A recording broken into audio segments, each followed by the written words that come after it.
Good morning everyone.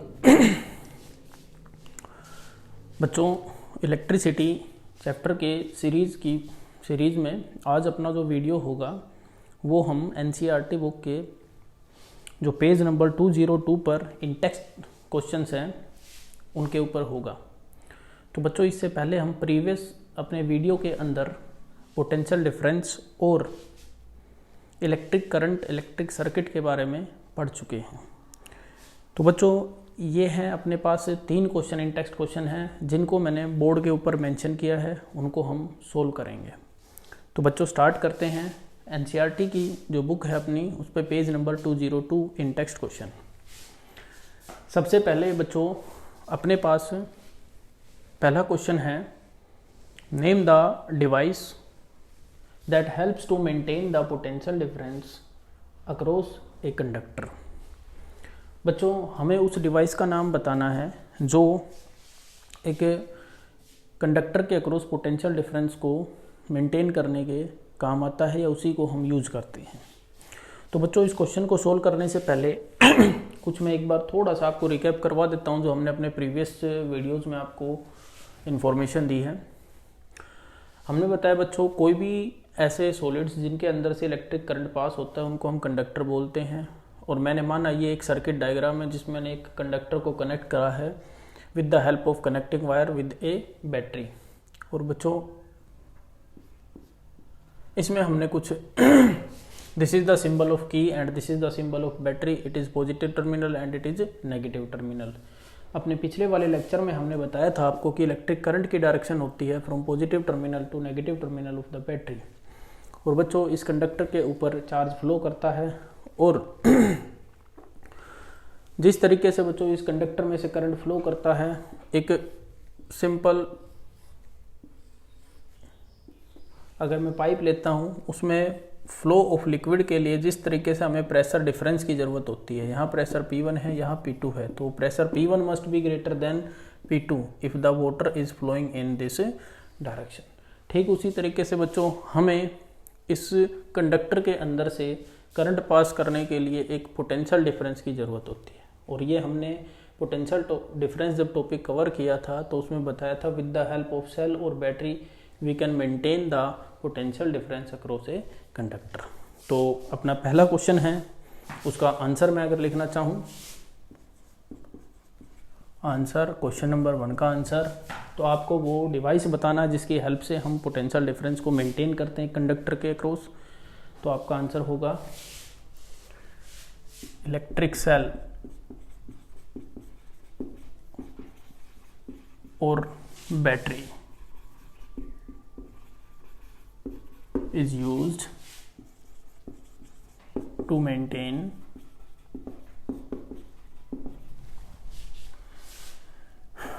potential difference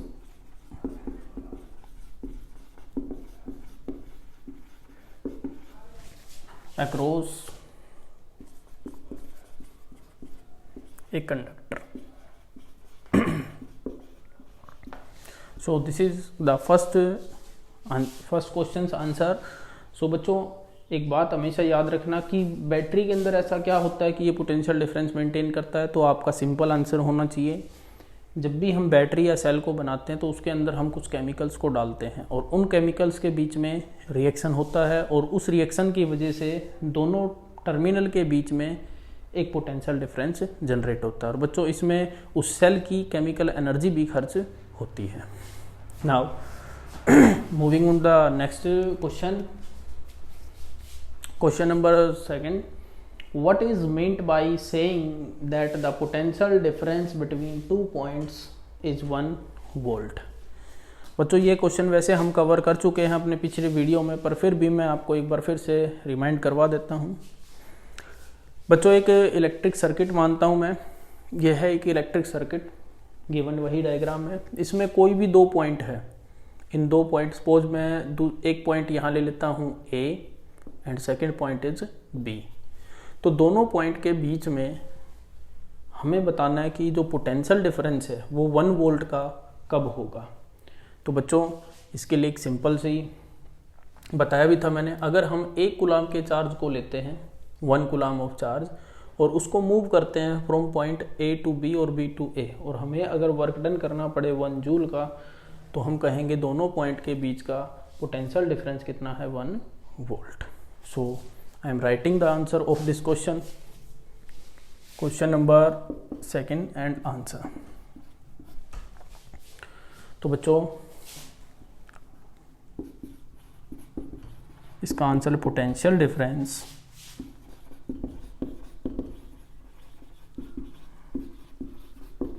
between 2 points is said to be 1 volt if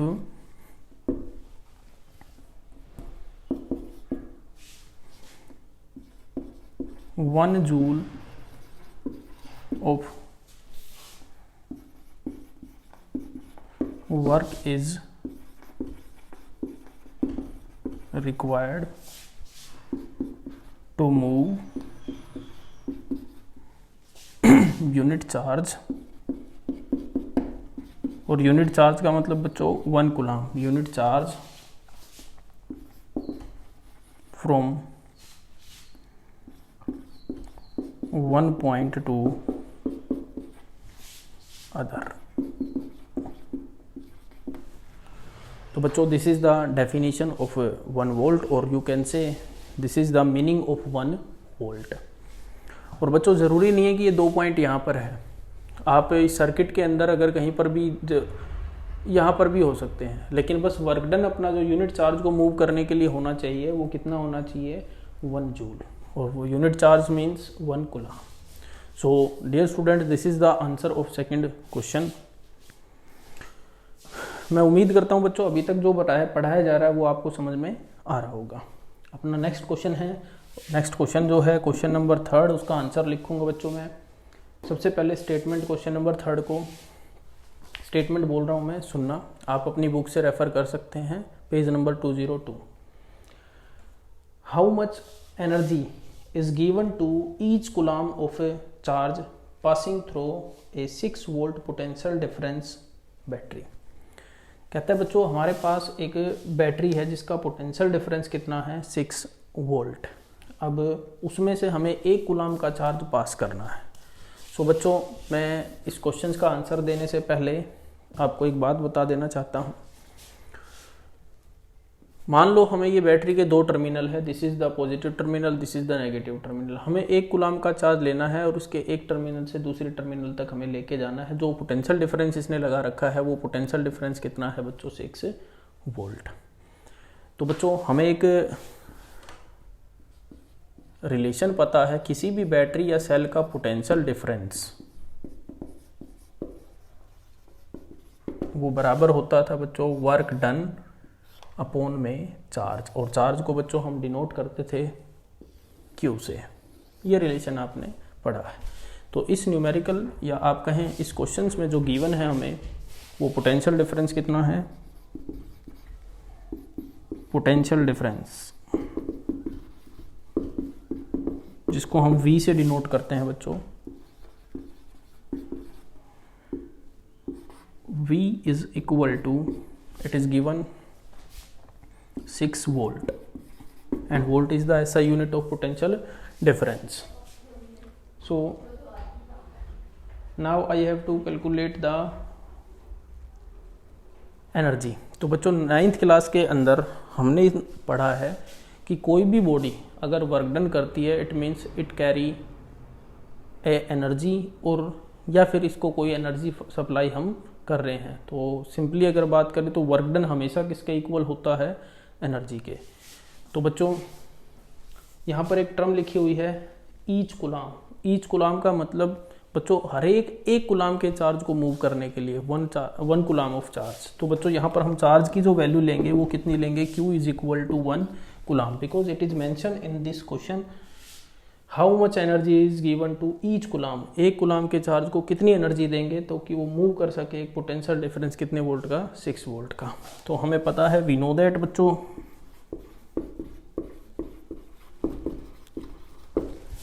भाई जो भी work done होता है, work done is always equal to energy. So in this case energy required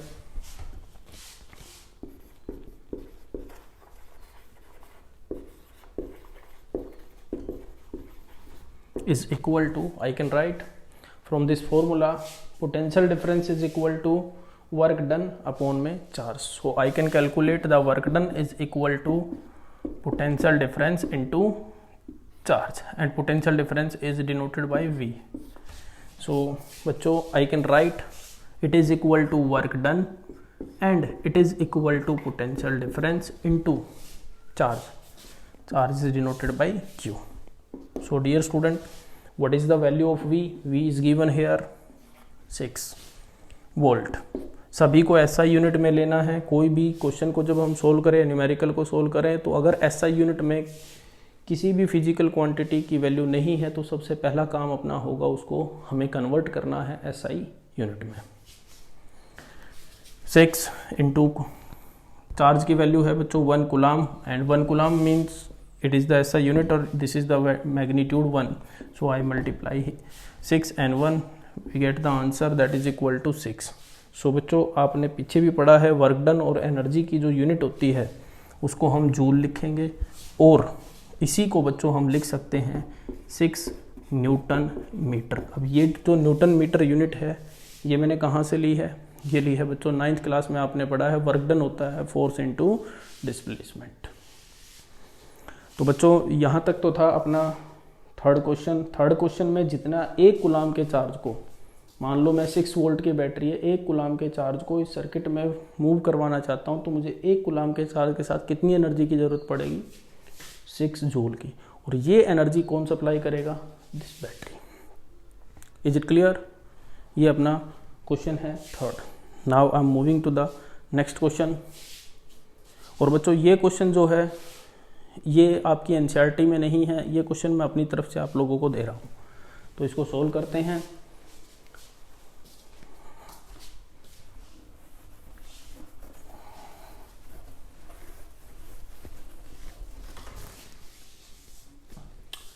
question number 4 है बच्चों, what are the necessary conditions required to flow the electric current in this circuit. Actually में बच्चों ये question मुझे आपको पहले करवाना चाहिए था, लेकिन जब तक हम इलेक्ट्रिक पोटेंशियल और पोटेंशियल डिफरेंस को नहीं पढ़ते तब तक ये क्वेश्चंस आपको समझ में नहीं आता. तो कहता है बच्चों एक सर्किट के अंदर इलेक्ट्रिक करंट फ्लो करने के लिए कौन कौन सी नेसेसरी कंडीशन है उनको हमें मेंशन करना है. तो बच्चों आप सभी को पता है कि इलेक्ट्रिक करंट सिर्फ और सिर्फ उन सॉलिड्स के अंदर से पास होता है जो इलेक्ट्रिकली कंडक्टर होते हैं. अगर यहाँ पर मैं एक इंसुलेटर लगा देता हूँ इस सर्किट के अंदर, देखो ये सर्किट डायग्राम है, तो क्या इस इंसुलेटर के अंदर से कोई करंट पास करेगा? तो पहली कंडीशन क्या है बच्चों? हमें रिक्वायर्ड होगा एक कंडक्टर. ठीक है, कंडक्टर हमने एक लगा दिया. अब खाली मान लो मैं एक कंडक्टर ले लेता हूँ, या सपोज करो ये मेरे पास मार्कर है, ये आयरन से बना हुआ है और वो इलेक्ट्रिकल कंडक्टर होता है. तो क्या इसमें से अब करंट फ्लो कर रहा है? नो, करंट इसमें से फ्लो नहीं कर रहा है. फिर हमें कौन सी और चीज़ों की ज़रूरत होगी? एक ज़रूरत होगी बच्चों, आपको मैंने पिछले लेक्चर्स में बताया था कि जिस तरीके से एक पाइप के अंदर पानी फ्लो करने के लिए 2 पॉइंट्स के बीच में प्रेशर डिफरेंस होना चाहिए, ऐसे ही फ्लो करने के लिए करंट के एक कंडक्टर के थ्रू दोनों पॉइंट्स के बीच में एक इलेक्ट्रिक प्रेशर का डिफरेंस होना चाहिए, और उस इलेक्ट्रिक प्रेशर डिफरेंस को हम बोलते हैं पोटेंशियल डिफरेंस. सो बच्चों एक सर्किट के अंदर से सबसे जो नेसेसरी कंडीशन है वो बताई मैंने, एक पोटेंशियल डिफरेंस होना चाहिए, दूसरा होना चाहिए बच्चों एक कंडक्टर, और बच्चों एक कंडीशन जो मैंने आपको बताई थी कि इलेक्ट्रिक सर्किट में तब तक करंट फ्लो नहीं करता जब तक कि इलेक्ट्रिक सर्किट क्लोज ना हो. अब देखिए मैं अगर इस स्विच को ऑफ कर देता हूँ ऑफ पोजीशन में, तो क्या ये सर्किट अभी ओपन है या क्लोज? It is open. और आपको पता है जब इसमें से ओपन होते के साथ कोई भी करंट इसमें से फ्लो नहीं करेगा. तो बच्चों यही 3 वो आप कहें कंडक्टर की बात करें या फिर इलेक्ट्रिक करंट जो किसी कंडक्टर में से फ्लो करता है उसके लिए ये 3 सबसे नेसेसरी कंडीशंस होती हैं। तो सबसे पहली कंडीशन का मैं जिक्र करूँ तो ए पोटेंशियल डिफरेंस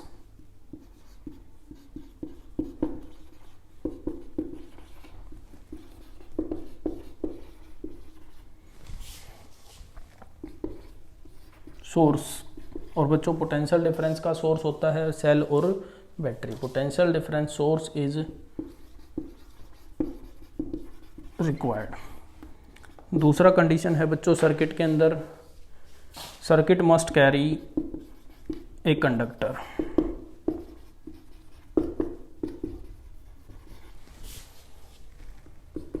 और कंडक्टिंग एलिमेंट।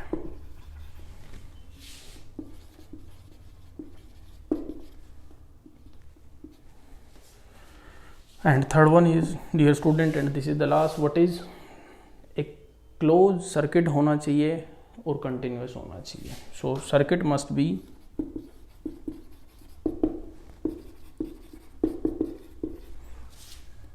क्लोज्ड।